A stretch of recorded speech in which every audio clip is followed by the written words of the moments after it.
Europe 1, il est 7h45. C'est un livre posthume qui sort aujourd'hui. Lettres aux escrocs de l'islamophobie qui font le jeu des racistes. Il est signé Charb. Et ce matin, c'est son amie Marie Cabrette, devenue DRH de Charlie Hebdo, qui vient nous en parler. Vous la recevez pour l'interview vérité d'Europe 1, Thomas. Bonjour Marie Cabrette. Bonjour. Ce livre est chargé de symboles car Charb y a mis un point final 2 jours avant d'être tué par les frères Kouachi. Est-ce qu'il vous en avait parlé de ce livre pendant l'écriture ? Il en a parlé parce que ce livre, je voudrais reprendre une petite chose, ce n'est pas un testament. Ce livre, c'est une mise au point. C'est la mise au point d'un homme qui a, pendant 20 ans, travaillé dans Charlie Hebdo, qui l'a dirigé pendant les 9 dernières années et qui a subi, comme toute l'équipe de Charlie Hebdo, des attaques permanentes, réitérées, dans le domaine du racisme. Et quel est le message alors qu'il veut faire passer à travers ce livre, Charb ? Le message qu'il veut faire passer, vous savez, Charb, il disait, la dernière année notamment, il disait « Je passe la moitié du temps à faire le journal, je passe l'autre moitié du temps à expliquer pourquoi je le fais. » Et je pense que c'est ce « pourquoi je le fais » qui est dans ce livre. Pourquoi c'est vous, ce matin, qui venez en parler, Marie Cabrette ? Au-delà du fait que je le connais bien, quelque chose d'important, c'est que ça a été difficile de décider de sortir ce livre. Je connais ses parents très bien depuis plus de 20 ans. Très proche de la famille. Absolument. Et pourquoi moi ? Parce que j'ai leur confiance.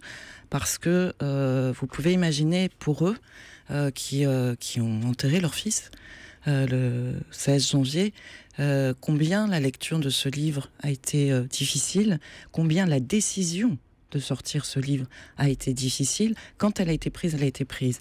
Mais là, entre le 16 janvier et le moment de la sortie du livre, c'est un chemin qu'on peut comprendre, qui est lourd. Alors on va venir au contenu du livre, mais sur la forme, il n'y a pas un seul dessin de Charb dans ce livre. Pourquoi a-t-il choisi pour le coup de se priver de son meilleur moyen d'expression ?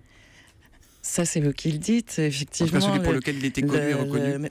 Parce que je pense que là, il voulait que les mots... c'est un livre qui explique beaucoup, c'est un livre presque pédagogique, c'est un livre dont on pourrait se dire que ça serait bien qu'il soit lu dans les écoles. Et je pense que ce sont vraiment le sens des mots qu'il voulait mettre en avant. C'est effectivement le premier livre de Charb, et le seul, malheureusement, sans dessin, à mon avis, pour cette raison-là. Vous dites livre pédagogique, on pourrait presque dire ouvrage de philosophie, il traite du blasphème, de l'islamophobie, des livres sacrés. Et on se rend compte que tous ces mots n'ont pas le même sens selon que l'on croit en Dieu ou pas. Il est peut-être là, finalement, le vrai clivage, non ? Le fait de croire ou de ne pas croire en Dieu, je crois que ce que dit ce livre, ça parle de la démocratie, ça parle de la République, ça parle de la laïcité. Seule la laïcité permet aux uns de croire ou de ne pas croire. À propos du blasphème qui peut armer des kalachnikovs, aujourd'hui on l'a vu malheureusement, Charb écrit « Un croyant peut blasphémer dans la mesure où blasphémer a un sens pour lui. Un non-croyant, malgré tous ses efforts, ne peut pas blasphémer. Dieu n'est sacré que pour celui qui y croit. » Est-ce que ça rend pas tout dialogue impossible ? Alors, on va rappeler déjà une chose extrêmement importante qui s'oublie, c'est que le délit de blasphème n'existe pas en France. C'est quoi le blasphème ? Qu'est-ce que signifie le blasphème ? C'est critiquer ce qui est considéré comme saint. Encore une fois, on revient à la laïcité, on revient à la République. Qu'est-ce qui est saint, pour qui et pourquoi ?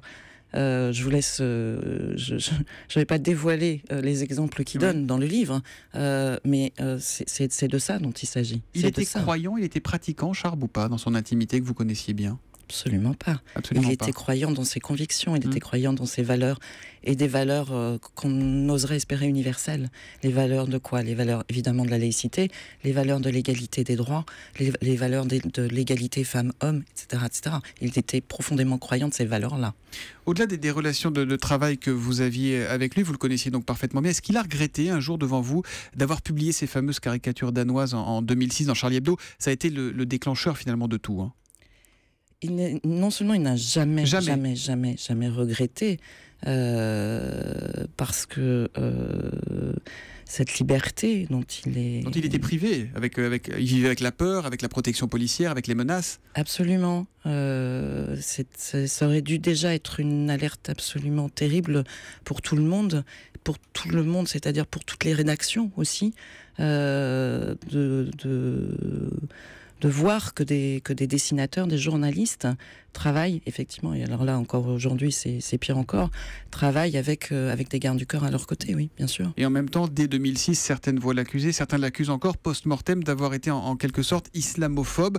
En début de semaine, c'est le rappeur Booba qui a dit « Je comprends l'indignation de certains musulmans qui ont eu l'impression d'être insultés, même si je ne cautionne pas les actes terroristes, mais Charlie Hebdo a pris des risques. Et puis il y a une différence entre la liberté d'expression et l'insulte. » Il a raison d'exprimer son point de vue, Booba, c'est une contribution au débat? Alors, qui nous parle? Monsieur Booba, exilé fiscal à Miami, si je ne me trompe pas, qui considère qu'on paye beaucoup trop d'impôts en France. Je voudrais juste lui rappeler que les impôts, ça sert aussi à construire des écoles, que c'est l'école, c'est quoi? C'est l'éducation, c'est le savoir, c'est la connaissance. Donc, on va déjà partir de ça. Non, il n'a pas raison, parce que ce qui s'est passé le 7 janvier... bien sûr, ce sont des balles de Kalachnikov qui les ont tués, mais depuis longtemps, trop longtemps, ce qui tue le débat profondément et qui a participé au 7 janvier, à mon avis, ce sont les 8 mai assassins. Les 8 mai sont terribles. Les 8 mai considèrent les arrangements avec la République, les arrangements avec la loi, les arrangements avec tout ça, ont participé absolument à ce qui s'est passé le 7 janvier. Les 8 mai ne font pas partie de la liberté d'expression. J'ai pas dit qu'ils faisaient pas partie de la liberté d'expression, parce que ça serait c'est pas une réponse.